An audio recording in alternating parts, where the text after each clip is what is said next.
अस्सलाम वालेकुम नाज़रीन, माय सेल्फ फैसल राज और आप देख रहे हैं हमारा प्रोग्राम हमारे हीरे के साथ। आज हम हाजिर हैं एक ऐसी शख्सियत के साथ जो कि होम्योपैथी में एक बहुत ही बड़ा नाम, जो पाकिस्तान ही नहीं इंटरनेशनल सतह पे किसी तारुफ के मोहताज नहीं और पूरी दुनिया के लोगों को न सिर्फ होम्योपैथी तरीका इलाज और इसके अलावा दीगर भी बीमारियों के बारे में आपको बताते रहते हैं। आज हम उन शख्सियत से मिलने के लिए हाजिर हुए हैं। हैरत ये हुई कि वो शख्सियत लियारी जैसे पसमानदा इलाके में रहती है और लियारी जैसे पसमानदा इलाके में रहने वाली शख्सियत इस वक्त पूरी दुनिया में छाई हुई है। तो नाजरीन, बगैर वक्त ज़ाया किए मुलाकात करते हैं डॉक्टर अरबाज साहब से। अस्सलाम वालेकुम सर। वालेकुम सलाम मेरे प्यारे दोस्त, कैसे हैं आप? खैरियत से हैं? अल्हम्दुलिल्लाह सर। सबसे पहले तो ये बता दीजिए कि सर पिछले कितने अरसे से आप जहाँ प्रैक्टिस कर रहे हैं, आपका क्लिनिक कहाँ है और कितने लोग अब तक आपसे मुस्तफीद हो चुके हैं और किन किन बीमारियों में आप स्पेशलिटी रखते हैं? बिस्मिल्लाहिर्रहमानिर्रहीम।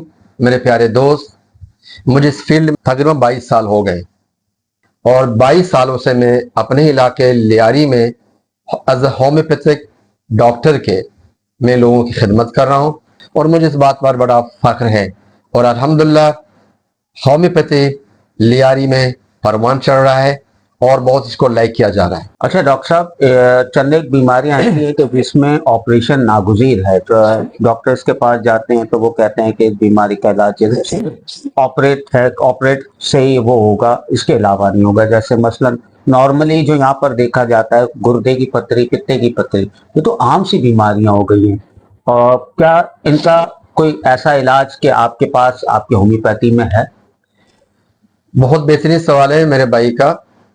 हमारे होम्योपैथी में ये उनके फिलॉसफी में है कि किसी आज़ा को काटना नहीं है, जिस्म के किसी भी उज़्व को नहीं काटना है, उनके इलाज करना है। वो मरीज हो जाते हैं, बीमार हो जाते हैं, उसके इलाज करना है। बात जब आ जाती है गुर्दों की या पित्ते की, अब अगर गुर्दे ने पथरी बनाना शुरू कर दिया है, आपने एक बार ऑपरेशन किया, दूसरी बार आपने सर्जरी किया, तीसरी बार आपने सर्जरी किया, क्या आप बार बार गुर्दे की सर्जरी करते रहेंगे? बिल्कुल ऐसा नहीं है, क्योंकि जिस वक्त गुर्दा पथरी बनाना शुरू कर देता है वो बार बार बना लेता है। अब जब बार बार बना लेते हैं तो बार बार ऑपरेशन नहीं की जाती।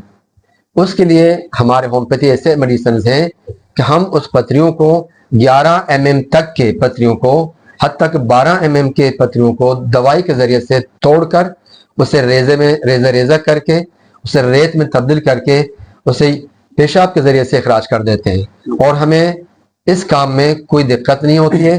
बीमार भी थोड़ा बहुत तकलीफ हो जाते हैं जिस वक्त पथरियां निकल जाते हैं, अलबत्ता बगैर किसी ऑपरेशन के गुर्दे के पथरियां निकल जाते हैं। बाकी रहा पित्ते के पथरियां बराह रास्त निकलते नहीं हैं, उसे हम ऐसे अद्वियात देते हैं जो पित्ते के अंदर मौजूद पथरी वो मेल्ट होके निकल जाता है।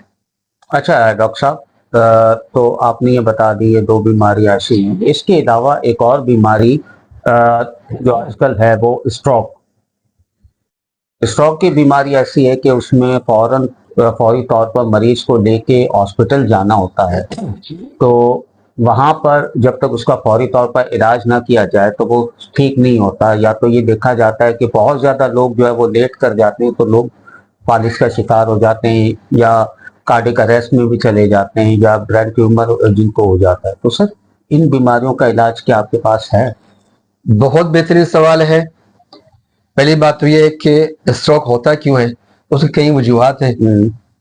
वजूहत में तो हम जाते नहीं है, अलबत्ता इतना लाजमी है जानना कि ब्लड जब क्लॉट बन जाता है वो किसी भी वजह में जाके वो स्टक हो जाता है, हाँ वो ब्रेन का हो या कार्डिक हो। हमारे पास जुद असर करने वाले अद्वियात हैं, हम उनसे पिलाते हैं। और अगर फालिज का केस तकरीबन 1 घंटे के अंदर हमारे पास आ जाए तो तीसरे घंटे में वो जहां भी स्टक हो चुका है वो डिजोल्व होकर निकल जाता है। लेकिन अगर टाइम लगता रहे 10 दिन 15 दिन या इससे कम या ज्यादा, थोड़ा बहुत से टाइम लग जाता है, लेकिन वो जहां पे स्टक है वो निकल सकता है।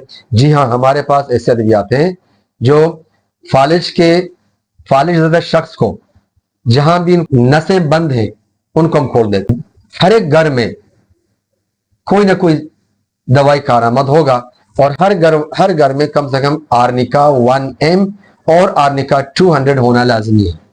आर्निका 1M ऐसी है जैसे स्ट्रोक हो जाए फौरी तौर पे आप पेशेंट को 2 कतरे जबान पे टिपकाते रहें हर 2 मिनट के बाद।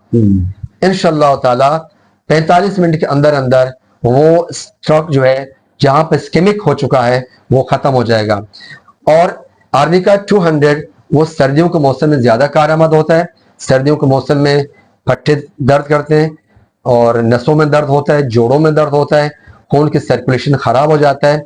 और आर्निका 200 सुबह सवेरे सर्दियों के मौसम में 2 कतरे, कोई भी शख्स बड़ा हो या छोटा हो, आप उसे 2 कतरे टिपका दें, घर से बाहर निकले, दिन भर वो जो है कहीं भी जाए उसको जोड़ों का दर्द नहीं होगा, उसको स्ट्रोक नहीं हो जाएगा और इस्केमिक का वो शिकार नहीं होगा। तो ये दो दवाइयां आर्निका 1M और आर्निका 200 घरों में रखना लाजमी है। आर्निका 1M और आर्निका 200 किसी भी शॉप से आपको आसानी से मिलेंगे, लेकिन कोशिश ये हो कि जो अद्वियात आप इस्तेमाल करेंगे वो या तो जर्मनी के हों या फ्रांस के हों। लोकल अद्वियात से परहेज करें। सर इसकी कोई खास वजह? लोकल अद्वियात हालांकि चीज तो वही है, लेकिन ज्यादा बेहतर तरीके से जो इलाज पे बीमारी पे असर करता है वो फॉरेन मेड के मेडिसिन होते हैं। जर्मनी मतलब तो डॉक्टर रिकविच के हो गए या शुआबे के हो गए। अच्छा सर, आजकल जो है वो ज़्यादातर रुझान ये है कि लोग एलोपैथी की तरफ जाते हैं, हालांकि उसमें साइड इफ़ेक्ट्स भी हैं उनके मेडिसिन में। तो क्या होम्योपैथी में भी ऐसे कोई साइड इफ़ेक्ट्स हैं या नहीं हैं, क्या है, ज़रा हमारे नाज़रीन को बता दीजिए कि होम्योपैथी तरीका इलाज क्या है। जी बहुत अच्छा सवाल है माशाल्लाह। होम्योपैथी और एलोपैथी में जाहिर सी बात है, एलोपैथी में आप पेन किलर्स लेंगे या आप जो है एंटीबायोटिक लेंगे। एंटीबायोटिक्स और पेन किलर्स ये जिस्म पर मनफी असरात मुरतब करते हैं, खासतौर पे गुर्दों पे, मैदे पे और जगर पे, सोजिश जगर में मुब्तला कर देंगे। जबकि होम्योपैथी के अद्वियात में कोई साइड इफेक्ट नहीं हो। वो आम तौर पे या तो एनिमल किंगडम से बनाई जाती है या प्लांट किंगडम से। ठीक है सर। अच्छा सर, एक और चीज़ ज़रा बता दीजिए कि इसके टाइम ड्यूरेशन क्या होता है। यानी नॉर्मली सुना जाता है कि बहुत ज़्यादा लेंथी टाइम लेते हैं, तो इसके बारे में ज़रा बताइए होम्योपैथी तरीका इलाज में। मेरे प्यारे दोस्त, होम्योपैथी अद्वियात में लेंथी होने का ये बात आम हो चुका है। उसकी वजह यह है कि कुछ ऐसे भी अमराज हैं जिसको हम जिस्म से निकालना चाहते हैं। ब्लड से निकालकर गोश्त तक ले आते हैं, फ्लैश से, फिर फ्लैश से निकाल के स्किन में ले आते हैं। जैसा कि आर्टिकेरिया है, जैसा कि खारिज की बीमारियां, एरप्शन हो जाता है, जैसा कि सोराइसिस है। अब सोराइसिस जैसे अमराज हैं उनको हमें खून से निकालना है, गोश्त में लाना है, और गोश्त से जो है स्किन में लाना है और स्किन से इसको खत्म करना है। यानी पीक में ले जाते हैं, फिर आहिस्ता इसको रिड्यूस कर देते हैं। इनकी भी ड्यूरेशन तकरीबन 4 से 6 महीना होता है, ज्यादा नहीं होता है। बाकी ये जो छोटे बीमारियां हैं जैसा कि आपके बुखार हुआ, सर दर्द हुआ, मैदा हुआ या जोड़ों के दर्द हुआ, ये तो छोटे छोटे बीमारियां होती हैं, इनकी ड्यूरेशन इतना नहीं होगा ज्यादा। और वैसे भी अगर देखा जाए एलोपैथी अद्वियात में भी महीना 1.5 महीना जो है जोड़ों के दर्द में इस्तेमाल कराते रहते। कोई सर आखिर में हमारे नाज़रीन के लिए कोई पैगाम आप अगर देना चाहें तो पैगाम देने प्लीज। नाजरीन से पैगाम जी हाँ मैं देना चाहता हूँ वो ये कि अज खुद सेल्फ मेडिकेशन ना करें, क्योंकि सेल्फ मेडिकेशन में खा वो एलोपैथी हो या होम्योपैथी हो वो नुकसानदायक है। जहाँ होम्योपैथी है वहाँ होप है। जो होम्योपैथी को अपनाता है वो नाउम्मीद कभी नहीं रहता। मिलते हैं अगले प्रोग्राम में एक नई शख्सियत के साथ। जब तक के लिए फैसल राज और उसामा बलोच को इजाजत दीजिए। अल्लाह।